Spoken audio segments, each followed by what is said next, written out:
Episode 1. The View from the Bottom. Katherine Morrison stood in front of her bathroom mirror at 6:47 a.m., studying a stranger's reflection. The woman looking back at her wore no makeup beyond a touch of lip balm.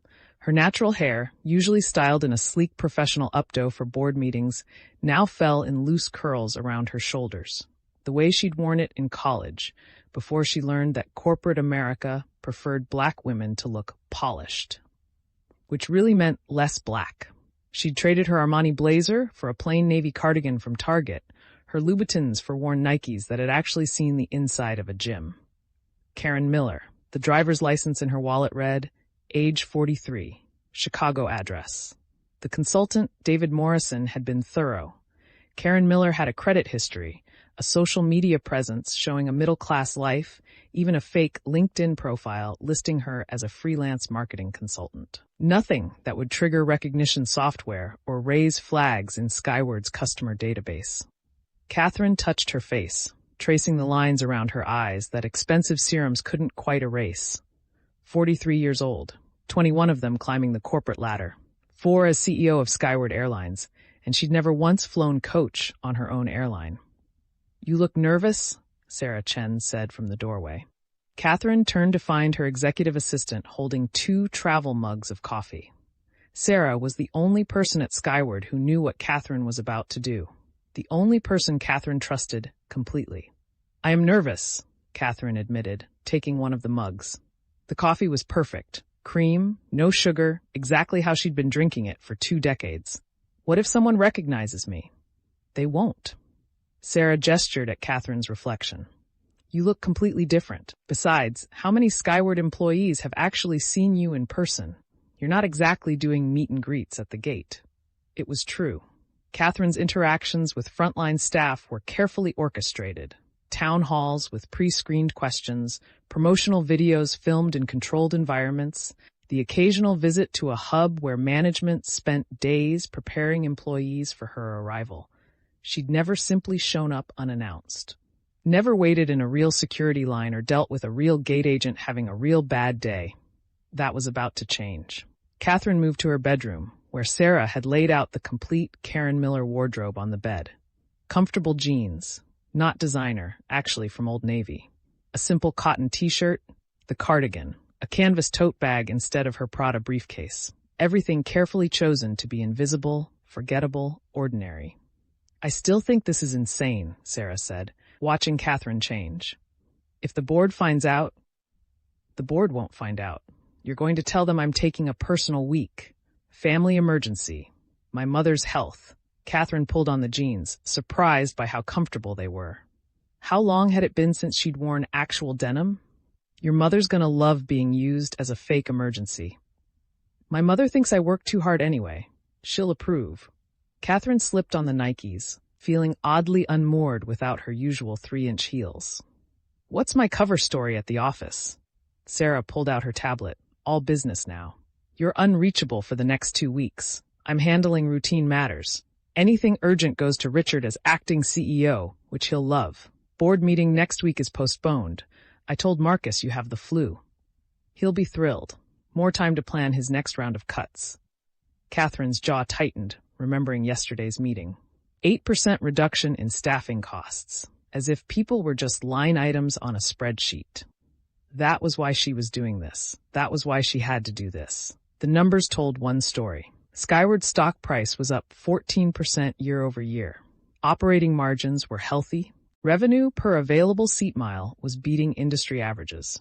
On paper, everything looked perfect, but the other numbers told a different story. Customer satisfaction scores had dropped for 6 consecutive quarters.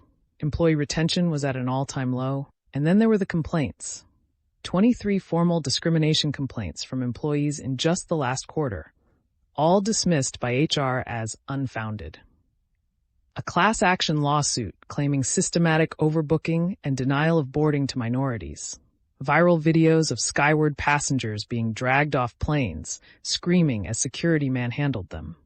Katherine had asked Richard about the complaints in yesterday's meeting. He'd waved them off as noise. Said people were too sensitive these days, that you couldn't run a business if you worried about hurting feelings. Marcus Westfield, the board chairman, had backed him up. Our job is shareholder value, Katherine, not running a charity.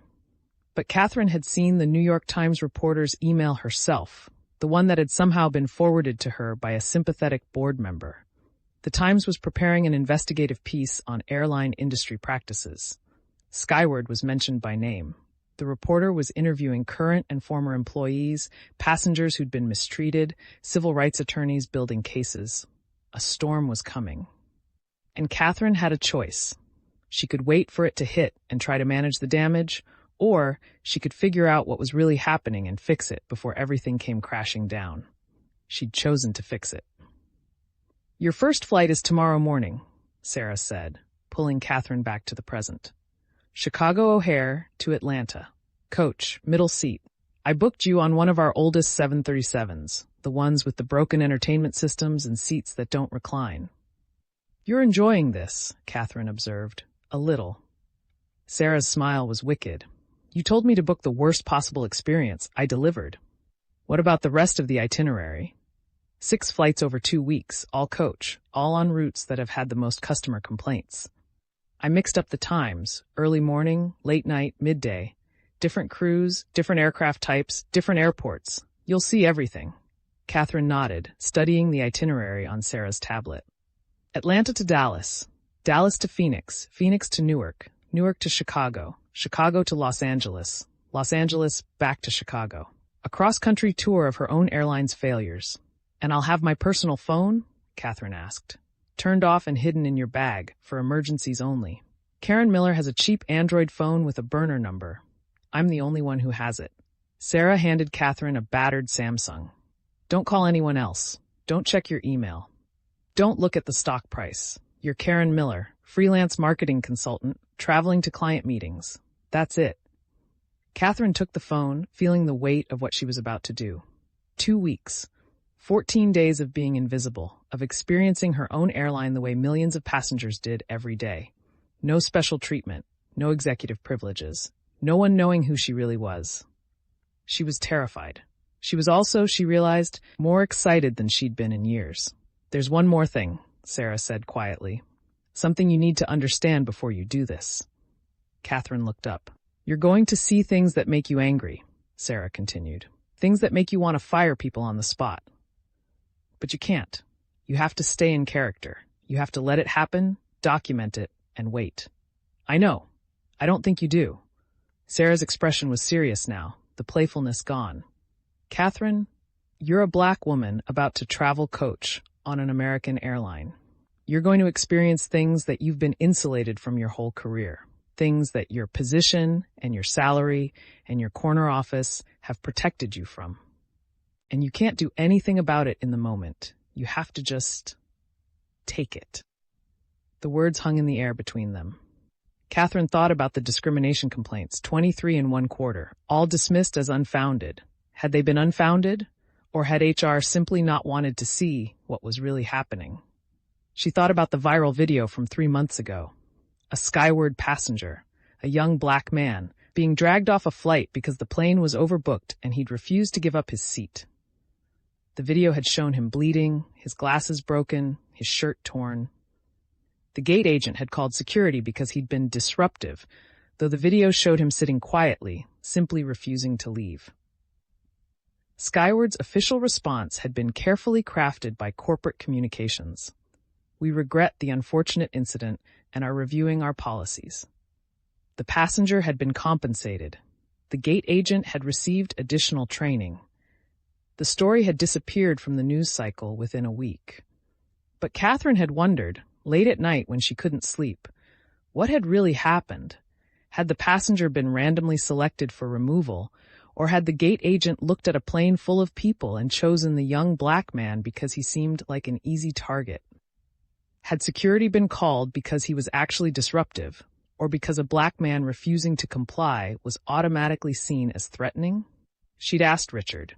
He'd told her the gate agent had followed protocol. She'd asked the head of HR. Same answer. She'd asked the chief operating officer. Everyone had the same story. Protocols were followed, nothing to see here, move along. But the video had shown something different. and Katherine, watching it alone in her office, had seen the fear in that young man's eyes and wondered, how many other incidents were there that didn't go viral? How many passengers were mistreated every day, their complaints disappearing into bureaucratic black holes, their experiences dismissed as noise? How many employees were reporting discrimination, harassment, impossible working conditions, only to be told they were too sensitive, too difficult, not team players? I need to know the truth, Katherine said finally. Whatever it is, however bad it is, I need to see it with my own eyes. Sarah nodded. Then let's go over the final details. They spent the next hour reviewing everything. Katherine's cover story, freelance marketing consultant, divorced, no kids, traveling for work. Her booking confirmations, her fake social media accounts, the small notebook she'd carry to document everything she observed, the code phrases she'd use if she needed Sarah to extract her early. By 9 a.m., Katherine Morrison had completely disappeared. Karen Miller stood in her place, looking nervous and ordinary and completely forgettable. Last chance to back out, Sarah said at the door. I'm not backing out. Then good luck. And Katherine? Sarah paused. Be careful. You're about to see the company you built from a very different angle. It might not be pretty. I know. But she didn't know. Not really. Not yet. Katherine spent the rest of the day preparing. She practiced being Karen Miller, walking without the confident stride of a CEO, making eye contact without the automatic assumption that people would defer to her, speaking without the unconscious authority that came from years of being in charge. It was harder than she'd expected. She'd spent 2 decades learning to command a room, to project confidence, to take up space in a corporate world that often tried to minimize women, especially Black women. She'd learned to speak with certainty, to never show doubt, to dress impeccably and arrive early and never let anyone see her sweat. Now she had to unlearn all of it. She had to be invisible, forgettable, just another passenger in a system that processed millions of people every day without really seeing any of them. At 3 p.m., she drove to a coffee shop in a neighborhood far from her usual haunts. She ordered a regular coffee, no fancy espresso drinks that might mark her as someone with disposable income, and sat in a corner booth, watching people.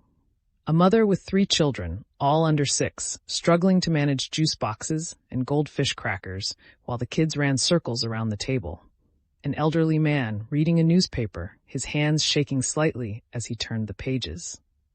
A young couple arguing quietly, their body language screaming relationship trouble. A teenager doing homework, earbuds in, completely absorbed in her phone. Ordinary people. The kind of people who flew skyward every day.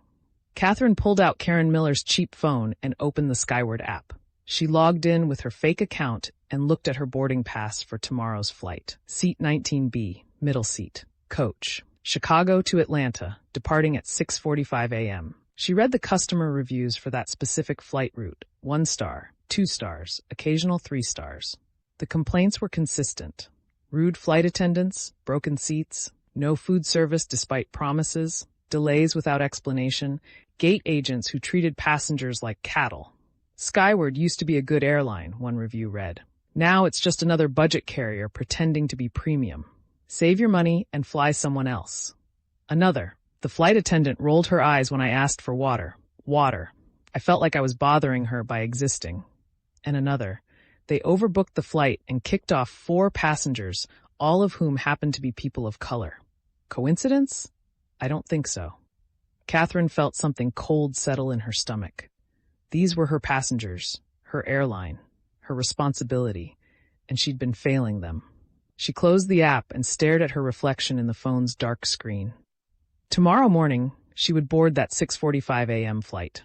She would sit in seat 19B, squeezed between strangers, and experience exactly what these reviewers had experienced. She would see what they saw, feel what they felt, understand what she'd been missing from her corner office 40 floors above the ground.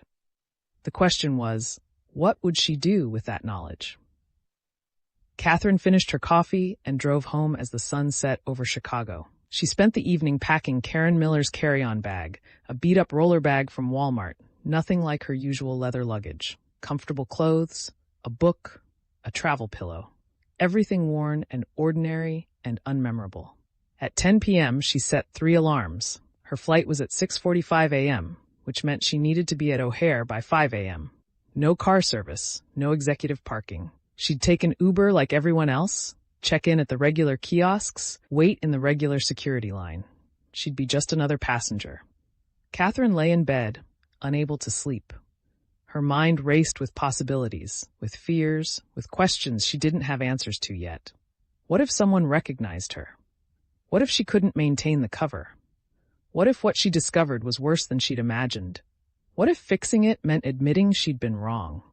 What if it meant going to war with Richard and Marcus and the entire board?